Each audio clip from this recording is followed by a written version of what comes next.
4:37 a.m. Minneapolis. Federal Avenue, darkness, unmarked Suburbans rolled slow down Hennepin Street, headlights off, engines barely audible. Inside those vehicles sat 47 federal agents. FBI, DEA, ICE, U.S. Marshals. They weren't there for traffic stops.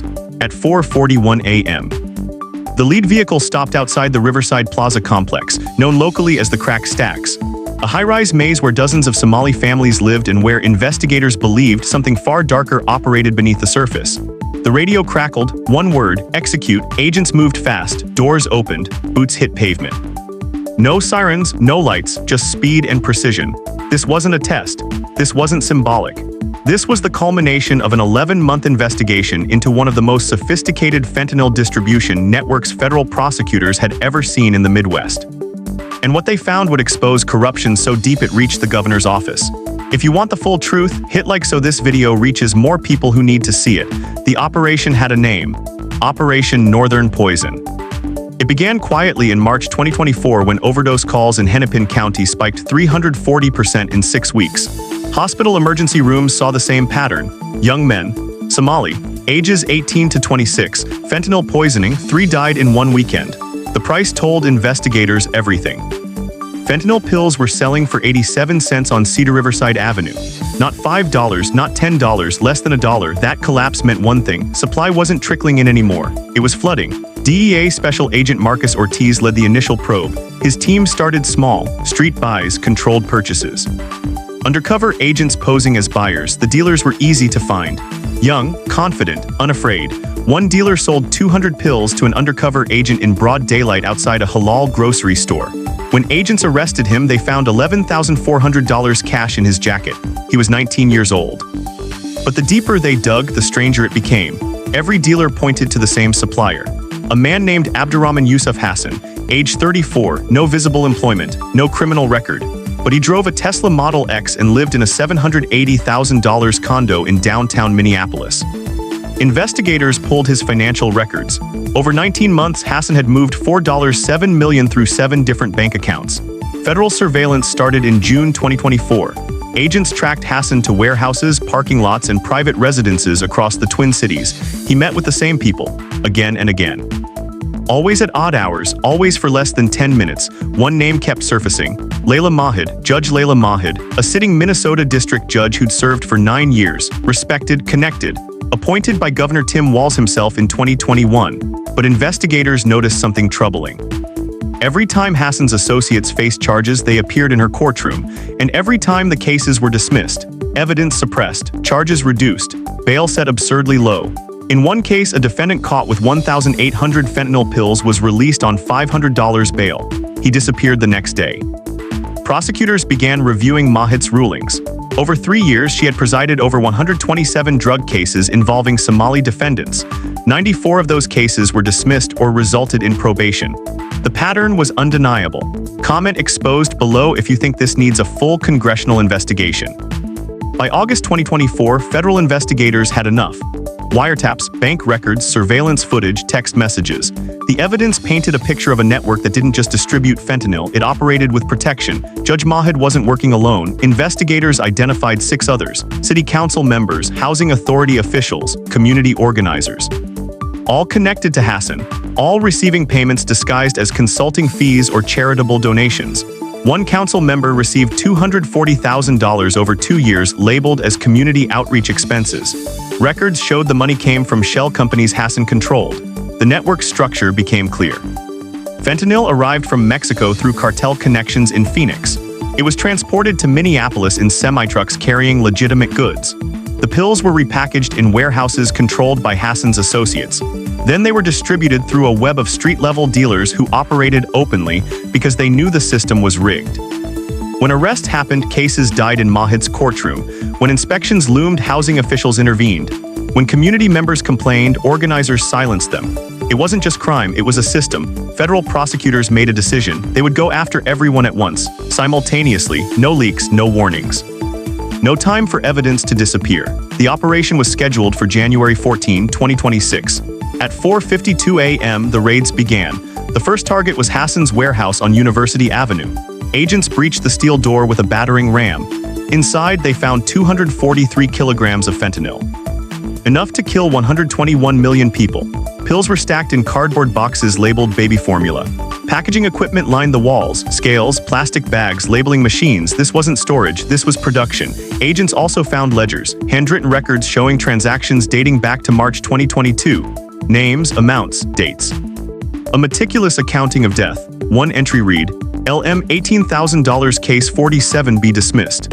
LM Layla Mahid, if this shocks you, hit like now so more people understand what happened. At 5:04 a.m., FBI agents arrived at Judge Mahid's home in Edina. A quiet suburban neighborhood, tree-lined streets. The kind of place where people trust their neighbors. Agents knocked, no answer. They knocked again, still nothing. The door was breached. Inside, they found Mahid in her living room, calm, dressed, as if she'd been waiting. She said nothing as agents placed her in handcuffs, but her eyes scanned the room, landing on a desktop computer in the corner. An agent moved toward it. Mahid spoke. That's protected under attorney-client privilege. The agent smiled. You're not an attorney anymore. The computer was seized. Forensic teams would later recover 1,847 encrypted messages between Mahid and Hassan. Explicit instructions, payment confirmations, case numbers, dismissal strategies. One message read, clear the transfer by Friday, no delays, ensure the inspection is waived. This wasn't passive corruption, this was operational command. Meanwhile, across the city, coordinated raids hit 14 locations simultaneously. Homes, offices, community centers. Agents arrested 96 people in 6 hours. Among them were 2 Minneapolis City Council members, a housing authority director, and 5 community organizers. Cash seizures totaled $3 million. Found in safes, duffel bags, and in one case a refrigerator freezer wrapped in aluminum foil. But the operation had one more target, the governor's office. Type yes if you're ready to see what federal investigators found inside the state capitol. At 6:18 a.m. Federal subpoenas were delivered to Governor Tim Walz's chief of staff, his deputy communications director, and his senior policy advisor for immigrant affairs. The documents demanded all communications related to ICE enforcement actions between January 2023 and January 2026. Specifically, any messages involving Judge Layla Mahid, Abdurrahman Yusuf Hassan, or any members of the Minneapolis Somali community organizations under investigation.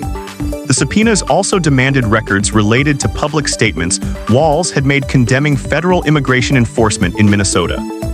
In December 2024, Governor Walz held a press conference where he called ICE operations destabilizing and urged Minnesota residents to resist federal overreach. He'd also signed an executive order instructing state agencies not to cooperate with ICE detainer requests. Federal prosecutors believed those actions weren't just political grandstanding. They suspected coordination, that Walz or his staff had been warned in advance about the fentanyl investigation and had worked to obstruct it. Phone records obtained through sealed warrants showed 37 calls between Walz's senior policy advisor and Hassan's attorney between September 2024 and December 2024. What were they discussing? Investigators also discovered that in November 2024, Walz's office had quietly pressured the Minnesota Board of Judicial Standards to drop an ethics investigation into Judge Mahid. The complaint had been filed by a former prosecutor who alleged Mahid was dismissing cases without proper legal basis. The investigation was closed 3 weeks later with no findings. One email from Walz's chief of staff to the board chair read, "This complaint undermines community trust. We urge discretion." Discretion, not justice. When the subpoenas became public, Walz issued a statement. He called the federal investigation politically motivated and accused the Justice Department of targeting Minnesota because of its immigrant protection policies. He didn't address the fentanyl. He didn't mention the 243 kilograms. He didn't acknowledge the overdose deaths. He talked about immigration enforcement. Minneapolis Mayor Jacob Frey echoed the response. He accused federal agents of conducting military-style raids that traumatized communities. Neither mentioned Hassan, neither mentioned Mahid, neither mentioned the victims. Federal prosecutors saw it differently. To them, this wasn't political disagreement. This was obstruction. Comment justice below if you believe accountability matters more than politics. By mid-January 2026, the scale of Operation Northern Poison became clear. The arrests climbed past 3,000 as investigators expanded the probe to include lower-level dealers, couriers, and facilitators. But the most damaging revelations came from the seized documents. Financial records showed Hassan had funneled $1, $2 $2 million into political campaigns and community organizations between 2021 and 2024. Donations were structured to stay just below reporting thresholds. $4,900 here, $4,800 there, spread across dozens of PACs and nonprofits. One recipient was a nonprofit run by a Walz campaign volunteer. The organization received $340,000 labeled as grants for youth programs. Investigators found no evidence those programs existed. Another $180,000 went to a legal defense fund for immigrants facing deportation. The fund was operated by an attorney who also represented Hassan. The money wasn't charity, it was investment. Hassan was buying protection at every level. Judges, politicians, community leaders, all insulated by networks of shell companies, nonprofits, and political donations. And it worked for years, but the human cost was undeniable. Between March 2022 and January 2026, Hennepin County recorded 1,847 fentanyl overdose deaths. 62% of the victims were Somali, 81% were under age 30, families buried sons, mothers wept at funerals, community elders pleaded for help, and while they suffered, the network expanded. Prosecutors described it in court filings as a betrayal of public trust on a scale rarely seen in modern American law enforcement. Judge Mahit's arraignment took place on January 22, 2026. She appeared in federal court wearing an orange jumpsuit, the same courtroom where she'd once presided.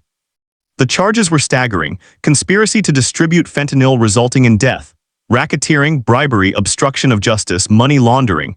If convicted on all counts, she faced life in prison. Her attorney argued she was a victim of entrapment, that Hassan had manipulated her, that she'd been coerced. But the encrypted messages told a different story. Messages where Mahit initiated contact, where she offered advice, where she demanded payment. One message read, "I need the second installment by Monday, no excuses." That wasn't coercion, that was command. Abdurrahman Yusuf Hassan was arrested attempting to board a flight to Istanbul. Agents found $470,000 cash in 2 carry-on bags. He claimed it was for family expenses. He was denied bail. Share this video so more communities understand how deep this corruption ran. As of February 2026, the investigation continues. Federal prosecutors have expanded the probe to include state legislators who may have received payments from Hassan's network.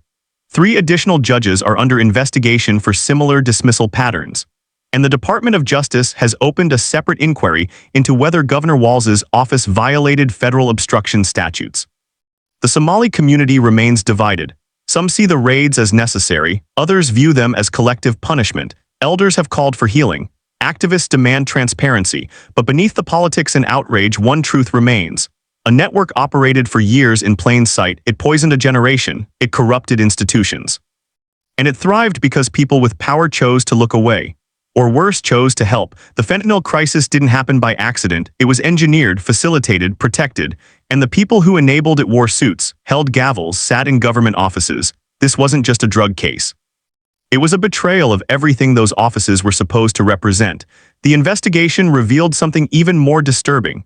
Text messages showed Hassan had contacts inside state immigration agencies, officials who tipped him off to upcoming ICE operations, who warned him when arrests were planned, who helped facilitate movements of couriers across state lines under the guise of refugee resettlement assistance. One message from a state immigration caseworker read, "They're planning sweeps in Cedar Riverside next Tuesday. Move the inventory before Monday." The caseworker has since been placed on administrative leave. Federal agents also discovered that several community organizations receiving state grants for immigrant services were actually fronts. They had no staff, no offices, no programs, just bank accounts where money flowed in and then disappeared into shell companies controlled by Hassan. One organization received $620,000 in state funding over 2 years. Investigators could find no evidence of any services rendered. Where did the money go? Into the network, into pills, into the pockets of those who kept the system running. Hit subscribe so you don't miss what happens next in this investigation. The deeper federal agents dug, the more connections they found. Hassan wasn't operating independently. He was part of a larger structure that stretched from Minneapolis to Phoenix to Sinaloa, Mexico. Wiretaps revealed conversations between Hassan and cartel operatives in Arizona. Logistics, pricing, transportation routes.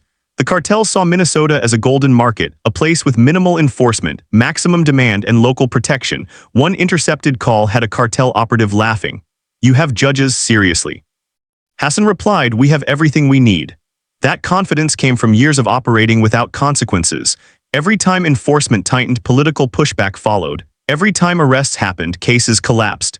Every time communities demanded action, officials redirected blame toward federal overreach instead of local corruption. It created a perfect environment. Not for justice, for profit. And the Somali community paid the price. Young men became addicts, families fractured, futures vanished, all while those in power collected payments and issued press releases about protecting vulnerable populations. But they weren't protecting anyone, they were enabling slaughter. By late January 2026, the political fallout intensified. Calls for Governor Walz to resign grew louder. State legislators demanded hearings. Federal lawmakers introduced bills to strip funding from any state that obstructed immigration enforcement. Walz refused to step down. He maintained his actions were about protecting immigrant rights, not shielding criminals, but the evidence kept mounting. More emails, more payments, more connections. One email from Walz's deputy communications director to a nonprofit director read, "We need to reframe the narrative. This isn't about drugs, it's about community targeting." The nonprofit director forwarded that email to Hassan's attorney. Prosecutors called it consciousness of guilt, an awareness that the administration's actions were legally questionable, an attempt to spin away from truth. If you believe justice is worth fighting for, comment truth below. The trials are scheduled to begin in May 2026. Judge Mahid faces 19 federal charges. Hassan faces 34. The two city council members face 12 each. The housing authority director faces 8, and the investigation continues expanding. Federal prosecutors have indicated more indictments are coming, more officials, more facilitators. More people who chose profit over principle. The Somali community is left to rebuild. Trust in institutions has collapsed. Faith in leadership is shattered. The damage will take years, perhaps generations, to repair. But there's also resolve. Community elders have formed coalitions. They're demanding accountability. They're working with federal authorities. They're refusing to let corruption hide behind identity politics or victim narratives, because the real victims aren't the people in handcuffs. The real victims are the 1,847 people who died, the families left behind, the futures destroyed. This wasn't about immigration enforcement. It was about crime, corruption, betrayal. And now, finally, it's about justice. Hit like if you believe corruption must be exposed no matter who it implicates. What Operation Northern Poison revealed wasn't just a criminal network. It was a failure of systems designed to protect, courts that became cover, politicians who became enablers, community leaders who became collaborators, all while young people died. The pills came from cartels, but the permission came from inside, from people who swore oaths, who wore badges of authority, who claimed to serve. They served themselves. And when federal investigators finally moved in, those same officials didn't express remorse. They expressed outrage, not at the crimes, at the exposure. They called it targeting, harassment, overreach. They never called it what it was, justice. Share this video before it gets buried by those who want this forgotten. The fight isn't over. More charges are coming, more trials will begin, more evidence will surface, but the message is clear. Corruption at any level, protected by any identity, hidden behind any cause, will eventually face consequences. Minnesota became a hub not because of geography, not because of demographics, but because people with power allowed it, facilitated it, profited from it, and 1,847 people died because of those choices. This is only the beginning. The investigations continue. The trials will stretch through 2027, and the reckoning for those who betrayed their communities and their country is just starting. Comment accountability if you believe every official involved should face maximum consequences. The truth is out. The network is exposed. And justice, delayed but not denied, is finally coming for those who thought they were untouchable. This was Operation Northern Poison. And it proved that no one, no matter how connected, how powerful, or how protected, is above the law.